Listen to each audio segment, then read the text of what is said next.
From the roots of Bharat to the eternal wisdom of Sanatan, this is Sanatan Chronicles. Arunachalam ఈ పేరు వినగానే మనకు గుర్తొచ్చేది అపారమైన ఆధ్యాత్మిక శక్తి. అసలిది కేవలం ఒక ప్రదేశం కాదు, ఏకంగా దేవతల తలరాతలనే మార్చేసిన ప్రదేశం. సాక్షాత్తు బ్రహ్మవిష్ణువులే మాలో ఎవరు గొప్ప అని ఇక్కడే తేల్చుకోవాల్సొచ్చింది. అంటే ఆలోచించండి, దీని ప్రాముఖ్యత ఏ స్థాయిలో ఉంటుందో. మరిప్పుడు అందరి మదిలో మెదిలే ప్రశ్న ఒక్కటే. చూడ్డానికి సాధారణంగా కనిపించే ఈ రాతికొండ ఒకప్పుడు దేవతలకే యుద్ధరంగంగా ఎలా మారింది? దీని పుట్టుక వెనుక ఉన్న రహస్యమేంటి? సరే, పదండి ఆ ఆసక్తికరమైన కథలోకి ప్రయాణిద్దాం. మనం ఇప్పుడు వెళ్లబోయేది ఎన్నో యుగాల వెనక్కి. అవును, సత్యయుగానికి. కాలగమనంలో ఇదే మొదటి యుగం. ఇక్కడి నుంచే అరుణాచలం యొక్క మహాగాథ మొదలయ్యింది. సరే, కథలోకి వెళ్దాం. ఒకసారేమైందంటే, సృష్టికర్త అయిన బ్రహ్మకి, సంరక్షకుడైన విష్ణువుకి మధ్య వాళ్లలో ఎవరు గొప్ప అనే వాదన మొదలైంది.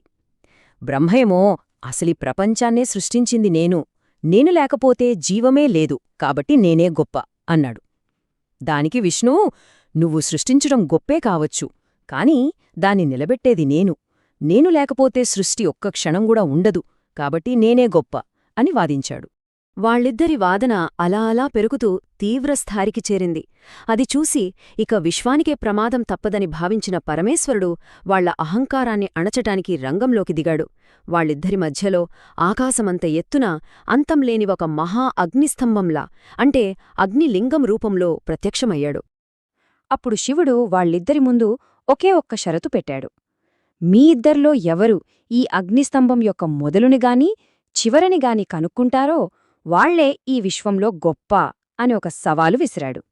ఇంకేముంది, పోటీ మొదలైంది. విష్ణువు వరాహరూపం ధరించి అడుగు భాగాన్ని వెతకడానికి కిందకెళ్తే, బ్రహ్మ హంసరూపంలో పైకి ఎగరడం మొదలుపెట్టాడు. విష్ణువు వేల సంవత్సరాలు పాతాళంలోకి ప్రయాణించినా ఆ స్తంభం మొదలు కనుక్కోలేకపోయాడు. తిరిగి వచ్చి నిజాయితీగా తన ఓటమిని ఒప్పుకున్నాడు. కాని అసలు కథ ఇక్కడే మొదలైంది. బ్రహ్మ కూడా ఎంత పైకి వెళ్లినా శిఖరాన్ని చూడలేకపోయాడు. కాని ఓటమిని అంగీకరించడానికి అతని అహం అడ్డొచ్చింది. అదే సమయంలో శివుడి తలనుండి జారి కింద పడుతున్న ఒక మొగలి పువ్వు కనిపించింది. ఇక్కడే బ్రహ్మ మనసులో ఒక తప్పుడు ఆలోచన పుట్టింది. ఆ పువ్వుతో కుమ్మక్కై తాను శిఖరాన్ని చూశానని, దానికి సాక్ష్యంగా ఈ పువ్వునే తెచ్చానని అబద్ధం చెప్పాలని నిర్ణయించుకున్నాడు. అహంకారం ఎంతటి వారినైనా దారి తప్పిస్తుందనడానికి ఇదే నిదర్శనం. సర్వం తెలిసిన శివుడికి బ్రహ్మ ఆడిన నాటకం తెలిసిపోయింది. బ్రహ్మ అహంకారానికి, అబద్ధానికి ఆగ్రహించి ఆ క్షణంలోనే శపించాడు. భూలోకంలో నీకు ఎక్కడా పూజలు జరగవు అని శాపం పెట్టాడు. అబద్ధానికి సాక్ష్యం చెప్పిన ఆ మొగలి పువ్వును కూడా పూజలకు అనర్హమైనదిగా చేశాడు. అందుకే మనం చూస్తే బ్రహ్మదేవుడికి ఆలయాలు చాలా అరుదుగా కనిపిస్తాయి. అప్పుడు తన తప్పు తెలుసుకుని బ్రహ్మ పశ్చాత్తాపంతో వేడుకున్నాడు. దానికి శివుడు కరుణించి ఆ అగ్నిస్తంభాన్ని ఒక శాశ్వత రూపంలో అరుణాచల పర్వతంగా మార్చాడు. ఈ పర్వతం కూడా ఊర్కేలేదు. సత్యయుగంలో అగ్నిపర్వతంగా, త్రేతాయుగంలో బంగారు పర్వతంగా, ద్వాపరయుగంలో రాగి పర్వతంగా ఉండి ఇప్పుడు మనం జీవిస్తున్న కలియుగంలో రాతికొండగా స్థిరపడింది. ఇది పురాణం చెప్పేమాట. మరి సైన్స్ ఏం చెప్తుందో తెలుసా? వింటే ఆశ్చర్యపోతారు. మన హిమాలయాల వయస్సు కేవలం 7 కోట్ల సంవత్సరాలు. కాని శాస్త్రవేత్తలు ఈ అరుణాచల కొండ వయస్సు ఏకంగా 360 కోట్ల సంవత్సరాలను తేల్చారు. అంటే ఇది హిమాలయాల కన్నా ఎన్నో రెట్లు పురాతనమైనది. అంటే ఆలోచించండి, ఈ పర్వతం వెనుక ఎంతటి ప్రాచీన చరిత్ర దాగి ఉందో. సరే, అది దేవతల కథ. కాని ఈ కొండ కేవలం వాళ్ల అహంకారానికే కాదు, మానవుల భక్తికి, విముక్తికి కూడా సాక్ష్యంగా నిల్చింది. ఇప్పుడు మనం 15వ శతాబ్దానికి వెళ్దాం. అక్కడ జరిగిన అరుణగిరినాథర్ అనే ఒక గొప్ప భక్తుడి కథని తెలుసుకుందాం. అతని జీవితం ఒక సినిమా కథలాంటిది. అరుణగిరినాథర్ చిన్నప్పుడు చాలా భక్తిపరుడు. కాని తల్లిదండ్రులు చనిపోయాక దారితప్పి చెడు అలవాట్లకు బానిసయ్యాడు. ఒకరోజు తన సోదరి అన్న మాటలకు మనసు చివుక్కుమంది. సిగ్గుతో, అవమానంతో, జీవితం మీద విరక్తి పుట్టి ఆలయ గోపురంపై నుండి దూకి ఆత్మహత్య చేసుకోవాలనుకున్నాడు. కాని అద్భుతం జరిగింది. సాక్షాత్తు ఆ మురుగన్ స్వామి అంటే సుబ్రహ్మణ్యస్వామి వచ్చి అతన్ని కాపాడి ఒక గొప్ప కవిగా మార్చాడు. ఇక అరుణగిరినాథర్ కీర్తి దశదశలా వ్యాపించింది. అతని కీర్తనలకు ముగ్ధుడైన నాటిరాజు ప్రౌఘరాయులు అతన్ని తన ఆస్థాన కవిగా నియమించుకున్నాడు. అయితే ఎక్కడైనా మంచి ఉంటే దాన్ని చూసి ఓర్వలేనివాళ్లు కూడా ఉంటారు కదా. అప్పటికే ఆస్థానంలో ఉన్న సంబంధన్ అనే మరో కవికి నాథర్ కీర్తిని చూసి అసూయ పుట్టింది. సంబంధన్ ఒక కుట్ర పన్నాడు. నాథర్ను అవమానించాలని, నువ్వు నిజమైన భక్తుడివైతే నీ మురుగన్ స్వామిని ఇక్కడ ప్రత్యక్షం చెయ్యి చూద్దాం అని సవాలు విసిరాడు.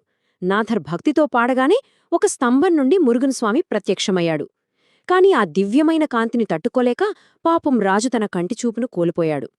ఇదే అదనుగా భావించిన సంబంధన్ సహాయం చేస్తున్నట్టు నటిస్తూ, రాజా, మీ చూపు తిరిగి రావాలంటే స్వర్గలోకంలో దొరికే ఒక ప్రత్యేక పుష్పం కావాలి.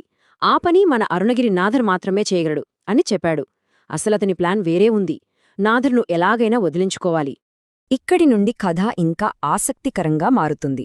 రాజుకోసం నాథర్ చేసిన ప్రయాణం అతని జీవితాన్ని శాశ్వతంగా ఎలా మార్చేసిందో ఇప్పుడు చూద్దాం. స్వర్గానికి వెళ్లడం మనుషులకు సాధ్యం కాదు కదా. ఆ పనికోసం నాథర్ ఒక సాహసోపేతమైన నిర్ణయం తీసుకున్నాడు. తను ఉపయోగించబోయేది పరకాయ ప్రవేశం, అంటే తన ఆత్మను భౌతిక శరీరం నుండి వేరుచేసి మరొక జీవి రూపంలోకి పంపించడం. ఇది ఎంతో గొప్ప విద్య, కాని అంతే ప్రమాదకరమైనది కూడా. నాథర్ అనుకున్నట్టే చేశాడు.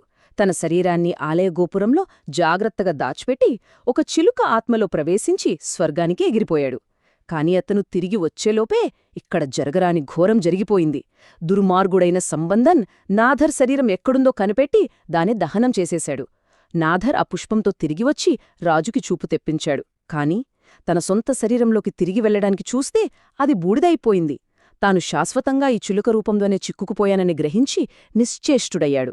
సాధారణంగా ఎవరైనా ఈ పరిస్థితిలో కుంగిపోతారు. కాని అరుణగిరినాథర్ అలా కాదు. అతను బాధపడలేదు. తన విధిని అంగీకరించి, పర్లేదు, నా దేవుడు కోసమే కదా ఇదంతా జరిగింది, ఇకపై ఈ చిలుక రూపంలోనే ఈ ఆలయంలో ఉంటూ నా స్వామి కీర్తిని ఎప్పటికీ గానం చేస్తూనే ఉంటాను అని ఒక గొప్ప నిర్ణయం తీసుకున్నాడు. ఈ కథ కేవలం మాటల్లోనే లేదు, దానికి సాక్ష్యాలు ఇప్పటికీ ఆ ఆలయంలో కనిపిస్తాయి. నాథర్ తన శరీరాన్ని విడిచిపెట్టిన ఆ గోపురం మీద ఈ కథకు గుర్తుగా ఒక చిలుక శిల్పం ఉంటుంది. అలాగే మురుగన్ స్వామి ప్రత్యక్షమైన స్తంభం ఒక పవిత్రమైన పుణ్యక్షేత్రంగా మారింది. ఇప్పటికీ భక్తులు అరుణగిరి నాథర్ ఆత్మ చిలుక రూపంలో అరుణాచలం చుట్టూ తిరుగుతూనే ఉంటుందని బలంగా నమ్ముతారు.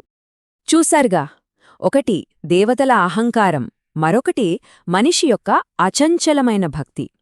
ఈ రెండూ విభిన్నమైన కథలకు సాక్ష్యం ఆ అరుణాచలమే. ఇప్పుడు మనం ఆలోచించాల్సిన విషయం ఒక్కటే. ఒక కథను వేల సంవత్సరాలుగా తరతరాలుగా నమ్మినప్పుడు ఆ నమ్మకం కూడా ఆ పర్వతంలాగే ఒక నిజమైపోదా?